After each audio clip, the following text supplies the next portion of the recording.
எழுத்தாளர் ஜெயமோகன் அவர்களின் வெண்முரசு மலைப்பாடல் 13. புயலின் தொட்டில். பீதாசலம் என்னும் மலையின் அடியிலிருந்த குகையில் காந்தாரத்து இளவரசனாகிய சகுனி வேசர நாட்டிலிருந்து வந்த நாகசூதனிடம் கதை கேட்டுக்கொண்டிருந்தான். நந்துனியை சுட்டு விரலால் மீட்டி தன்னுள் தானே மூழ்கி ரத்னாக்சன் என்னும் நாகசூதன் பாடினான். ஒரு மரம் கூட இல்லாத, ஒரு சிறு செடி கூட முளைக்காத அந்த மலை வெண்கலத்தை உருட்டி அடுக்கி வைத்தது போன்ற மஞ்சள் நிற பாறைகளால் ஆனதாக இருந்தது. அதற்குள் நூற்றுக்கணக்கான குகைகள் உண்டு என சகுனி அறிந்திருந்தான். ஆனால் அவை நெடுங்காலம் முன்னரே வேட்டைக்காரர்களால் முற்றிலும் விலக்கப்பட்டிருந்தன. அக்குகைகளில் கடும் விஷம் கொண்ட நெடுநாகங்கள் வாழ்கின்றன என்று அறிந்திருந்தனர். என்றோ ஒரு நாள் அம்மலையில் ஒளி தெரியும் போது மட்டும்தான் தென்றிசை நாகர்களில் எவரோ அங்கு வந்து தங்கியிருக்கிறார்கள் என்பதை உணர்ந்து கொள்வார்கள். பீதாசலத்துக்கு செல்லலாம் என்று அவனிடம் சென்ற மாதம் அவனை பார்க்க வந்த நிமித்தகன் தான் சொன்னான். 12 கட்ட வினாக்களத்தில் அவனுடைய கோள்களின் நிலையையும் திரிபையும் கண்டு கணித்த நிமித்திகன் சிந்தனையில் சற்று நேரம் அமர்ந்துவிட்டு, அரசே, தங்கள் வாழ்க்கை புதிய திக்கொன்று நோக்கி எழவிருக்கிறது. பெருமலையை தென்வானம் அதிர்ந்து அறிவிப்பது போல கோள்கள் எதையோ சொல்கின்றன. அது எது என அறியும் ஞானம் எனக்கில்லை. முக்காலமும் உணர்ந்த எவரோ அவற்றை சொல்லக்கூடும் என்றான்.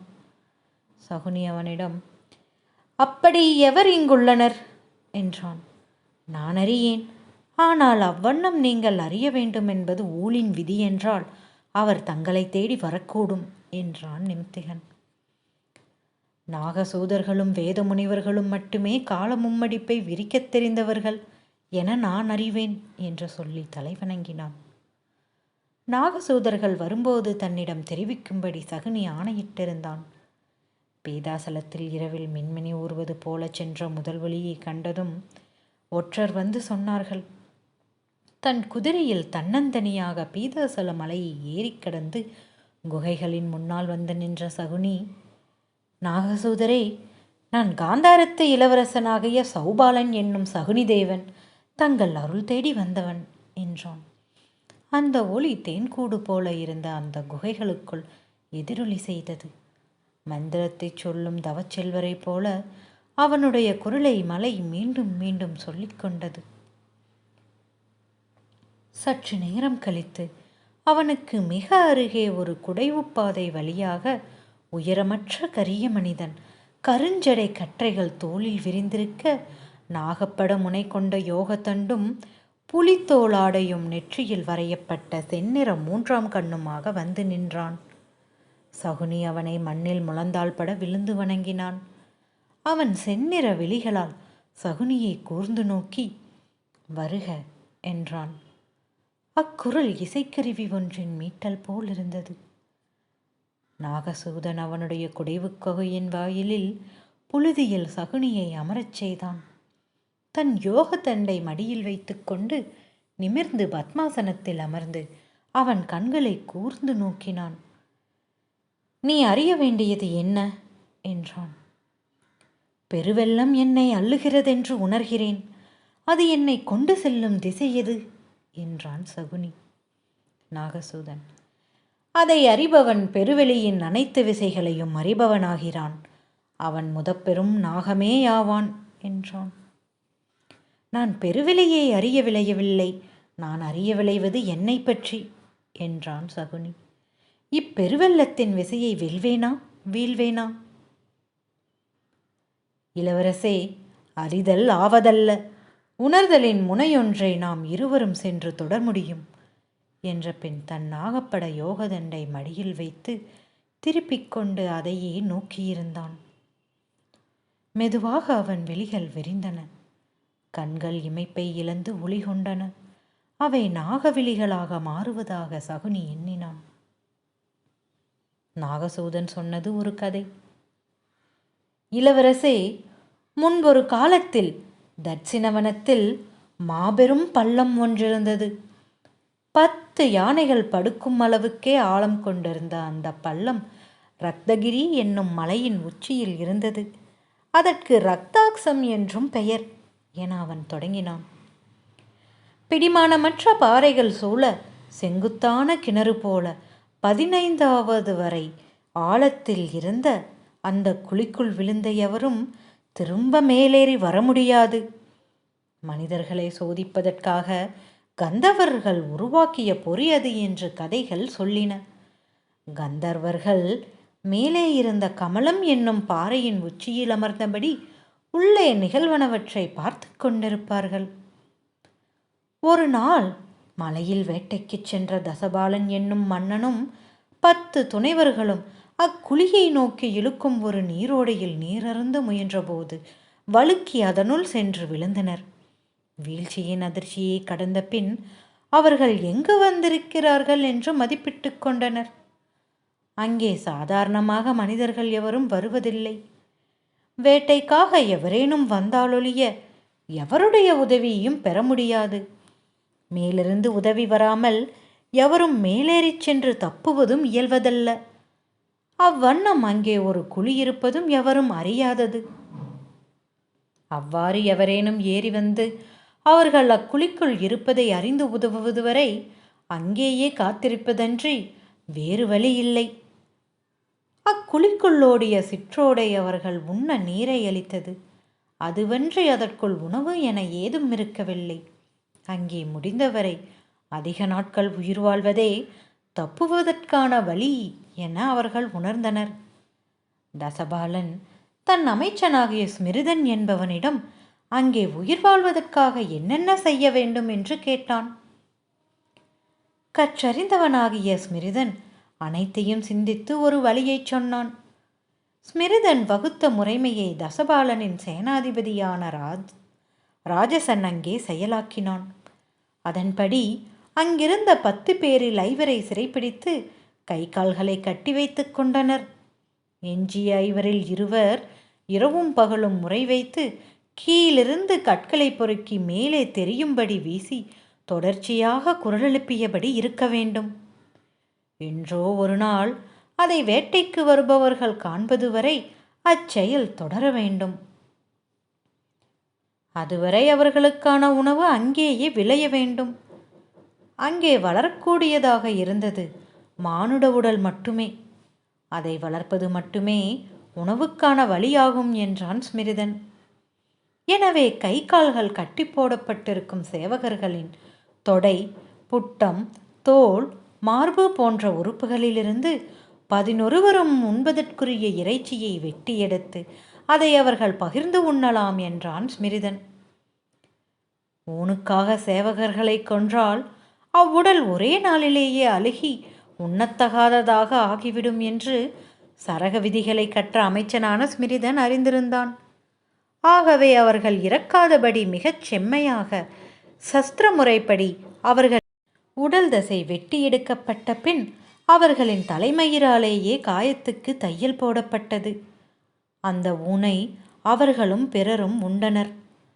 ஒருவனின் உடலை அவர்கள் 3 நாட்களுக்குரிய உணவாக கொண்டனர். ஆகவே 15 நாட்களுக்கு ஒருமுறை ஒருவனின் உடல் வெட்டி எடுக்கப்பட்டது. அதற்குள் முந்தைய காயங்கள் ஆறிவிட்டிருந்தன. ஒவ்வொரு நாளும் ஒவ்வொரு கணமும் பெருவழியால் துடித்த சேவகர்களின் வாய்கள் அவர்களின் ஆடைகளாலேயே இறுக கட்டப்பட்டிருந்தன. முதற் சில நாட்கள் அவர்கள் தப்ப விரும்பி திமிரிக்கொண்டிருந்தனர். கண்களிலிருந்து நீர் கொட்டிக்கொண்டிருந்தது. பின்னர் அந்த வலிக்கு பழகி அதிர்ந்து நடுங்கிய உடல்களுடன் விழித்த கண்களுடன் அசைவில்லாமல் வானை நோக்கி படுத்திருந்தனர். இவ்வாறு 6 மாத காலம் அவர்கள் அதற்குள் வாழ்ந்தனர். அதற்குள் அந்த சேவகர்களில் ஒருவன் முழுமையாகவே இறந்து போயிருந்தான். பிற 9 பேரும் மெலிந்து களைத்து அரைப்பணங்களாக இருந்தபோதும் அங்கே வேட்டைக்கு வந்தவர்களால் உயிருடன் மீட்கப்பட்டனர். அவர்கள் தங்கள் நாட்டுக்கு சென்று மேலும் பல ஆண்டு காலம் நலமாக வாழ்ந்தனர். சகுனியை நோக்கி நாகசூதன் சொன்னான், அரசே, எங்கள் கதைகளும் நாகங்களே. அவை விரைவாக வெளிப்பட்டு நெளிந்தோடி வலைக்குள் மறைந்து விடுகின்றன. அவற்றை நீங்கள் காண முடியாது. ஆனால் அவை வலைவாயிலில் விழிகளை நட்டு உங்களை இமையாது நோக்கியிருக்கும். சகுனி: நான் எதை அறிய வேண்டும் இக்கதையிலிருந்து என்றான். எங்கள் கதைகளில் நீதிகளே இல்லை என்று நாகசூதன் சொன்னான். ஆனால் இக்கதையை நான் சொல்லும்போது நீங்கள் கண்டதென்ன? சகுனி: உமது மடியிலிருந்த யோகத்தண்டம் நாகவிழிகளுடன் என்னை நோக்கியது. கதை முடிவில் அது நாகமாக ஆகி நெளிந்தது. நாகசூதன் புன்னகையுடன்: நீங்கள் திசை பெறலாது இலக்கையடையும் அம்பு சௌபாலரே என்றான். சகுனி அவன் மேலும் சொல்வான் என்று காத்திருந்தான். நாகசூதன் எழுந்ததும், அந்த இலக்கு என்ன என்று சொல்ல முடியுமா என்றான். நாகசூதன் புன்னகை மட்டுமே புரிந்தான். சகுனி மீண்டும் கீழே வந்து கொண்டிருந்த போது அக்கதையை அன்றி வேறெதையுமே எண்ண முடியாமல் தன் அகமாகி விட்டிருப்பதை உணர்ந்தான். நாட்கள் செல்ல செல்ல அக்கதை அவன் நெஞ்சில் மேலும் மேலும் வல்லமை கொண்டபடியே சென்றது. நாகத்தின் கண்கள் ஒளியுடன் தெரிந்தன. பின்பு மலையே மறைந்து நாகத்தின் கண்கள் மட்டுமே தெரிந்தன. 18 நாட்களுக்கு பின்பு தெற்கு பகுதி சிற்றூர் ஒன்றின் ஆட்சியாளனாகிய பிரமோதன் என்பவன் சகுனியின் விசாரணைக்கு வந்தான். அந்த ஆட்சியாளன் சுங்கத்தில் ஒரு பகுதியை தனக்கென எடுத்துக்கொண்டு அதை கொண்டு மந்தன நிதி சேர்த்திருந்தான். அவன் ஆயுதங்களை வாங்கி படை ஒன்றை அமைக்க எண்ணுவதாக ஒற்றுச் செய்தி வந்தது. அச்செய்தியை அளித்தவன் பிரமோதனின் அமைச்சனாகிய சுதர்மன். பிரமோதன் கைவிலங்குகளுடன் சகுனியின் அவைக்கு முன் வந்து நின்றான். அச்சமற்ற விழிகளுடன் நின்ற பிரமோதனை சகுனி கூர்ந்து நோக்கினான். நீ செய்தவற்றை எவ்வாறு நியாயப்படுத்துவாய் என்றான். நான் சத்திரியன். நாடாள்வதும் மண் கொள்வதும் எனக்கான அறமே. மண்ணாலும் கனவை இழந்தால் என்னால் வாழ முடியாது என்றான் பிரமோதன். சகுனி அவனிடம், என்னுடன் போர் புரி, நீ வென்றால் உன் நாட்டை உனக்களிக்கிறேன் என்றான். வாளேந்தி களமிறங்கிய சகுனி பிரமோதனை வெட்டி வீழ்த்தினான். அந்த அமைச்சனுக்கு 10,000 பொன்னளித்து அவை நடுவே பாராட்டினான். அவனை கூர்ஜர எல்லையில் சுங்கம் கொள்ளும் துறையதிபனாக அனுப்பினான். ஆனால் செல்லும் வழியிலேயே அவனை இன்னொரு ஒற்றனை கொண்டு அம்பெய்து கொல்ல ஆணையிட்டான். அவன் அருகே இருந்த அசலனும் விருசுகனும் அந்த தீர்ப்பைக் கண்டு வியப்பதை சகுனி கண்டான். அம்முடிவை அவன் எச்சிந்தனையும் இல்லாமல் கண்ணிமை நேரத்தில்தான் எடுத்திருந்தான். அதை பற்றியே அவனும் எண்ணிக்கொண்டிருந்தான். அகநிலை எழிந்து தன்னை தொடர்ந்து வந்த சோதரர்களிடம் தன்னை சத்திரியன் என உணர்ந்திருந்த பிரமோதன் தன் குடிகளுக்கு நல்லரசனாகவே ஆண்டிருப்பான். அவனை நான் சிறையிலிட்டாலோ கொன்றாலோ அம்மக்களின் நன்மதிப்பை இழந்தவனாவேன். சத்திரிய முறைப்படி அவனை நான் போரில் கொன்றால் அம்மக்கள் அதை இயல்பானதென்றே கொள்வார்கள் என்றான். அவர்கள் நெஞ்சில் ஓடுவதை உணர்ந்து, அந்த அமைச்சன் பிரமோதனுக்கு கட்டுப்பட்டவன். தன் அறத்தை மறந்து அவன் நம்மிடம் தன் அரசனை காட்டிக் கொடுத்தான். அத்தகையோரை நாம் ஊக்கப்படுத்த வேண்டும். பிறர் அவனைப் போல நம்மிடம் செய்திகளை சொல்ல அது உதவும். ஆனால் அவன் நமக்கும் வஞ்சகம் செய்யக்கூடும் என்ற கணமே புற்றுள் நோக்கியிருக்கும் பாம்பின் விலைகளை அவன் கண்முன் கண்டான். நாகசூதனின் கதையை சொல்லி, உடன் பிறந்தவர்களே, இந்த வினாவுக்கு பதில் சொல்லுங்கள். நீங்கள் அக்குழியிலிருந்து வெளிவந்ததும் என்ன செய்வீர்கள் என்றான். அந்த சேவகர்களுக்கும் விருதுகளும் பரிசுகளும் அளித்த பின் எங்கள் குலதெய்வத்தை வழிபட்டு நன்றி சொல்வோம் என்றான் மூத்தவனாகிய அசலன். அக்கணமே எஞ்சிய சேவகர்களை கொன்றுவிட ஆணையிடுவேன் என்றான் விருசகன். ஏனென்றால் அவர்களுக்கு அரசு நிகழும் முறைமை ஒன்று தெரிந்துவிட்டது. ஒருபோதும் எளிய குடிமக்கள் அதை அறியக்கூடாது. அறிந்தவன் அரசுக்கு பணிய மாட்டான். சகுனி, மூத்தவரே, நீங்கள் இந்த அரசை கருணையுடன் ஆட்சி செய்ய முடியும். ஆனால் தம்பியரின்றி ஆண்டால் நீங்கள் 1 வருடத்திற்குள் முடியை இழப்பீர்கள் என்றான். தம்பி, நீ என்றும் மூத்தவருடன் இரு. உன் வாளும் மதியும் அவரை சூழ்ந்து காக்க வேண்டும். விருசகன் தமையனை வணங்கினான். அன்று மாலை தன் தமக்கையையும் காந்தாரியுமான வசுமதியிடம் அவன் அன்று நிகழ்ந்ததை சொன்னான். இந்த சிறு அரசுக்கு அவர்கள் இருவரும் இணைந்தால் நல்லாட்சியை அளிக்க முடியும் என்றான். 1000 ஆண்டுகளுக்கு முன் இந்த மண்ணுக்கு வந்த துர்வசு மன்னர் இங்கு வாழ்ந்த பழங்குடிகளிடம் பெண் கொண்டு உருவாக்கிய குலம் நம்முடையது. நம்மில் இரு குருதிகள் ஓடுகின்றன. சந்திரகுலத்து துர்வசுவின் குருதியும் பசுமை காணாமலைகளில் வேட்டையாடி வாழ்ந்த பசுதுர்த்தர்களின் குருதியும் இணைந்தவர்கள் நாம். அவை இரண்டும் என் இரு உடன் பிறப்புகளிடமும் உள்ளன. தம்பி, நீ என்ன முடிவை எடுத்திருப்பாய் என்றாள் வசுமதி.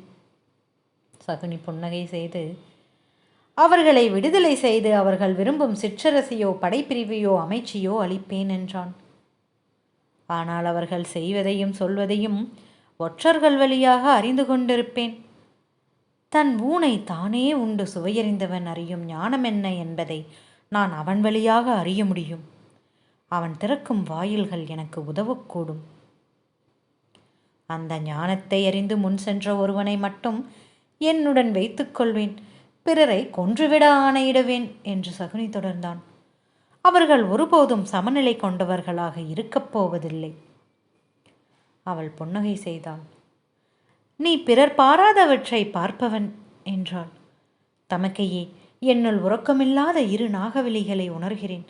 அவை என்னை வழிநடத்தும் என்று சகுனி சொன்னான். என் இடம் இதுவல்ல, என் பணி எங்கும் அல்ல. நாகசூதனின் ஆருடம் அதுவே. அவள் சிரித்து, இளமையிலேயே உன் விழிகள் கிழக்கு நோக்கி திரும்பியிருக்கின்றன என நான் அறிவேன் என்றாள். ஆம், சந்திரகுலத்திலிருந்து அவமதிக்கப்பட்டு துரத்தப்பட்ட துர்வசுவின் குருதி என்னுள் முதிர்வடைந்து விட்டது போலும். அது திரும்பிச் செல்ல விளைகிறது. விட்டு விட்டு வந்த அனைத்தையும் வெற்றி கொள்ள துடிக்கிறது என்று அவனும் சிரித்தான். பின்னர் சகுனியும் வசுமதியும் இரு குதிரைகளில் மலையேறிச் சென்று பாறை விளிம்பில் நின்றார்கள்.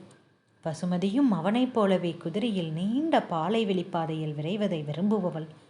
அவனுடன் குதிரையை விரைய வைக்க அவளால் மட்டுமே முடியுமென அவன் இளமையிலேயே அறிந்திருந்தான்.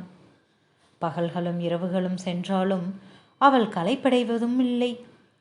மலையுச்சியில் நின்ற கண் எல்லை வரை விரிந்து கிடந்த பாலை நிலத்தில் மாலை சூரியன் சிவந்து அணைவதை பார்த்து கொண்டிருக்கும் கணங்களில் சகுனி எப்போதும் போல அவனுள் இருந்து அவன் நன்கறிந்த இன்னொருவன் எழுந்து பேருருவம் கொண்டு நிற்பதை உணர்ந்தான். இந்த மண் மீது குதிரையில் விரைகளில் இதை தழுவிக்கொள்வதாகவே உணர்கிறேன். மைந்தனை தழுவி தழுவி நிறைவு கொள்ளாத அன்னையைப் போலத்தான் நானும் என்றாள் காந்தாரி. சகுனி முகத்தில் படர்ந்த செவ்வொளியுடன், என் அகம் இந்த விரிலத்தை சிறு கொட்டில் என்றே உணர்கிறது என்றான். என் கனவுகளிலெல்லாம் நான் சிற்றறைக்குள் அடைபட்டவனாகவே உணர்கிறேன். கதவு சற்றே திறந்திருப்பதையும் காண்கிறேன். கண்முன் விரிந்து கிடந்த நிலத்துக்கு அப்பால் தொடுவான் கோட்டின் ஒளியை நோக்கி சகுனி பெருமூச்சு விட்டான். நான் அடைய வேண்டியவை எல்லாம் அங்கே இருக்கின்றன. என் நிலம் தென்குமரி முனைவரை செல்லும் பாரத வருஷம். அவனுடைய கனவை அவள் மட்டுமே அறிந்திருந்தாள். அவளை விட ஓராண்டு சிறியவனாகிய அவன் இளமையில் அவளுடன் அந்தப்புறத்திலேயே வளர்ந்தவன். எங்கும் எவரிடமும் சொல்லெண்ணி பேசுபவன். அவளிடம் மட்டுமே அகத்தை பொழிந்து கொண்டிருப்பான். அவனுடைய சொற்களை மெல்லிய புன்னகை ஒளியுறச் செய்த விழிகளுடன் அவள் கேட்டுக்கொண்டிருப்பாள். அவன் ஐயங்களை விட அச்சங்களை விட கனவுகளையே அவள் அதிகம் அறிந்திருந்தாள். அக்கனவுகளே அவனாக அவள் எண்ணினாள். கொட்டில் வாயிலில் நின்று பொறுமையிழந்து கால்களை மண்ணில் தட்டி காதுகளை கூர்ந்து நாசி தூக்கி வாசனை பிடிக்கும் இளம் குதிரை. 10 ஆண்டுகளுக்கும் மேலாக சகுனி பாரத வருஷத்தின் அனைத்து அரசுகளை பற்றியும் உளவுச் செய்திகளை தொகுத்து ஆராய்ந்தான். மகதமே கங்கை கரையில் வளர்ந்து வரும் அரசு என்று அவன் அறிந்தான். மகதத்தின் கங்கை துறைகளில் நதி மிக ஆழமானது. அங்கே பெருங்கலங்கள் கடலிலிருந்து வர முடியும். அங்கு உருவாகி வந்திருக்கும் துறைகள் வழியாக அங்கே செல்வம் குவிந்து கொண்டிருக்கிறது என்றனர் சூதர். காராமணிகளும் கோதுமையும் செம்பயிரும் கலந்து பரவியது போல மக்கள் நெரிசலிடும் மகதத்தின் துறைமுகங்களில் பொன் அறுவடையாகிறது. இன்று வணிகத்தில் நிகழும் பெரும் மாறுதல் என்பது இதுதான் தமக்கையே. பீதர்களங்கள் நம்மை விட பற்பல படங்கு பெரியவை. பெருங்கலங்கள் அணுகும் துறைகளே இனிமேல் பெருவல்லமை பெறும். பொருள் வல்லமையே படை வல்லமையாகவும் குலப்பெருமையாகவும் மாறும் யுகம் பிறந்து கொண்டிருக்கிறது. கலிங்கமும் கூர்ஜரமும் பெருநாவாய்களை கொண்ட நாடுகளாக ஆகும். ஆனால் அவை பிற நாடுகளிலிருந்தே பொருள் கொள்ள முடியும். மகதமோ கங்கைக்கரை விளைநிலங்களையும் இமயத்து மலைநிலங்களையும் கங்கையின் நாவாய்த்துறைகளையும் ஒருங்கே கொண்ட நாடு. மகதத்தை அனைத்து சத்திரியர்களும் இணைந்து அழிக்க முயல்வார்கள் என்று சகுனி எண்ணினான். எங்கோ சொற்களும் படைகளும் குவிந்து கொண்டிருக்கின்றன. சத்திரியர்கள் மகதத்தை அஞ்சுவது அது தொன்மையான சத்திரிய நாடு என்பதால்தான். குலமும் செல்வமும் இணைந்தால் அதன் வல்லமை எல்லையற்றது. அது பாரத வருஷத்தை ஒரு குடை கீழ் ஆளும். பிற சத்திரிய குலங்கள் அதன் கீழ் அடங்கி வாழ நேரும். சத்திரியர்கள் புயலை கோட்டை கட்டி தடுக்க முயல்கிறார்கள். ஆனால் அவர்களின் எண்ணிக்கை வல்லமை அதிகம், போர் புரியும் ஆற்றலும் அதிகம்.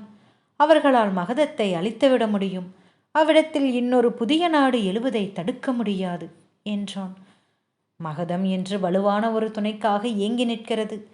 நாம் மகதத்துடன் கைகோர்த்து கொண்டால் பாரத வருஷத்தை மேற்கிலிருந்தும் கிழக்கிலிருந்தும் அள்ளி பற்றிவிட முடியும்.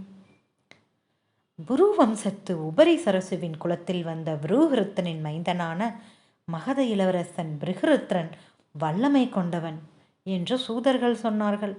அவனுடைய ஆட்சியில் மகதம் மேலும் விரிவடையும் என்றனர் அமைச்சர்கள். சகுனி தன் தந்தை சுபலரிடம் மகத இளவரசனுக்கு காந்தாரியை மணமுடித்து கொடுக்கலாம் என்று சொன்னான். அரசவையில் அதை சகுனி சொன்னபோது, மைந்தா, நாம் இன்னமும் சத்திரியர்களால் அரசகுலமாக மதிக்கப்படவில்லை. ஆகவே நம் இளவரசிக்கு சுயம்வரம் அமைக்க நம்மால் முடியாது. தகுதியான சத்திரிய குலம் ஒன்றில் அவளை மணமுடித்தனுப்புவதை நாம் செய்யக்கூடுவது. ஆனால் அவர்கள் நம்மிடம் வந்து மனம் பேச வேண்டும் என்பதே முறையாகும் என்றார் சுபலர். தந்தையே, நம்முடைய வல்லமை என்ன என்பது இன்னும் சத்திரியர்களுக்கு தெரியாது. நம் உறவின் மூலம் அவர்கள் அடைவதென்ன என்றும் அவர்கள் அறிந்திருக்க மாட்டார்கள். அதை நாம் அவர்களுக்கு தெரிவிப்போம். அதன் பின் அவர்கள் முடிவெடுக்கட்டும் என்று சகுனி சொன்னான். அவர்களிடம் ஒரே ஒரு அரசியல் சூழ்வினைஞன் இருந்தால் கூட அவர்களுக்கு நாம் அளிப்பதென்ன என்று புரியும். சகுனியின் ஆணைப்படி பரிசுகளுடன் 40 பேர் கொண்ட தூதர்குழு அமைச்சர் சுகதர் தலைமையில் மகதத்திற்கு சென்றது. அவர்கள் சப்த சிந்துவை கடந்து கங்கை வழியாக மகதத்திற்கு சென்றனர். காப்பரி நாட்டு பொன்னையும் சீனத்து பட்டுக்களையும் கொண்டு சென்ற அந்த தூதுவர்களை மகத மன்னன் விருஹருத்ரன் வரவேற்று தன் அமையில் அமரச் செய்தார். அவர்களுக்கு உயர்ந்த பரிசுகளையும் அளித்தார். 15 நாள் அங்கே விருந்துகளில் பங்கெடுத்து கொண்ட பின்னர் ஒரு நாள் விருஹருத்ரனிடம் சுகதர் அரண்மனை மந்திரசாலையில் தனியாக பேசினார். விருஹருத்ரனுடன் அவரது அமைச்சர் தேவபாலர் மட்டும் இருந்தார். காந்தாரத்தின் வல்லமைகளை விளக்கிய சுகதர் சகுனியின் உள்ள கிடக்கை மகத மன்னனுக்கு தெரிவித்தார். விருஹருத்ரனின் கண்கள் மாறுபடுவதை கண்டதுமே என்ன சொல்லப் போகிறார் என்று சுகதர் உணர்ந்து கொண்டார். ஆனால் விருஹருத்ரன் பேசுவதற்குள் தேவபாலர் புன்னகையுடன், அரசரின் பதிலை காந்தார மன்னருக்கு முறையாக தெரிவிக்கிறோம் சுகதரே என்றார். விருஹருத்ரன் புன்னகை புரிந்தார். சுகதர் அங்கிருந்து கிளம்பும்போது விருஹருத்ரன் அவரிடம் பொன்னாலான ஒரு பேழையை அளித்து அது காந்தார மன்னருக்கு அவருடைய பரிசு என்று தெரிவித்தார். சுகதர் நிலைகுள்ளாத நெஞ்சுடன் தான் அந்த பேழையை காந்தாரத்துக்கு கொண்டு வந்தார். அதை மகதனின் பரிசு என்று சொல்லி காந்தார மன்னன் சுபலரிடம் கொடுத்த போதும் அவர் ஐயம் கொண்டிருந்தார். அது ஒரு தொடக்கம் என அவரது கனவுகள் அவரை எச்சரித்தபடியே இருந்தன. அன்று அவையில் சகுனி இருக்கவில்லை. அவன் தன் படைகளுடன் வட எல்லையில் பயணம் செய்து கொண்டிருந்தான். சுகதர் மன்னனிடம், அரசே, மகத அரசரின் எண்ணம் சாதகமானது என நான் எண்ணவில்லை. அவரது அமைச்சர் தேவபாலர் கண்களில் விஷத்தை பார்த்தேன் என்றார். இப்பேழையை நாம் இளவரசர் வந்த பின்னர் திறப்பதே நல்லது. சுபலர் உறக்கச் சிரித்து, அமைச்சரே, இந்த பேழையில் வேறு என்ன இருக்குமென எண்ணுகிறீர்கள்? நாம் அளித்த நவமணி குவியை கண்டு மகதன் நாணியிருப்பான். ஆகவேதான் பொற்பேழையில் மன ஓலையை வைத்து அனுப்பியிருக்கிறான் என்று சொன்னபடி அவை நடுவே அதை திறந்தார். அதற்குள் தோல் விளிம்புகள் நைந்த பழைய குதிரை சவுக்கு ஒன்று இருந்தது. சில கணங்கள் சுபலருக்கு ஏதும் புரியவில்லை. பேழையை திரும்ப திரும்ப நோக்கிய பின், அமைச்சரே, இது என்ன என்றார். மூத்த இளவரசனாகிய அசலன், குதிரை சவுக்கு என நினைக்கிறேன் என்றான். இளையவனாகிய விருசுகன் சினத்துடன் எழுந்து, அமைச்சரே, அதை அரசரிடமிருந்து வாங்கும். இக்கணமே அதை எரித்து அழித்துவிடும் என்று கூவினான். இச்செய்தியை சகுனி தேவருக்கு எவரும் தெரிவிக்க வேண்டியதில்லை. இது இங்கேயே மறைந்துவிட வேண்டும் என்றான். ஆனால் மறுநாள் மாலையே சகுனியிடம் ஒற்றர்கள் அனைத்தையும் சொல்லெண்ணிச் சொன்னார்கள். காந்தாரத்தின் எல்லை தலைநகரான புருஷபுரியில் அரண்மனை மந்திரசாலையில் படுத்திருந்த சகுனி தலைகுனிந்து அதை கேட்ட பின் ஒற்றனிடம் அவன் போகலாம் என தலையசைத்துவிட்டு எழுந்து சாளரம் வழியாக நெடுந்தொலைவில் தெரிந்த உத்தரபதத்தின் மலைக்கணவாயை பார்த்து கொண்டு நின்றான். மலைப்பாடல் தொடரும்.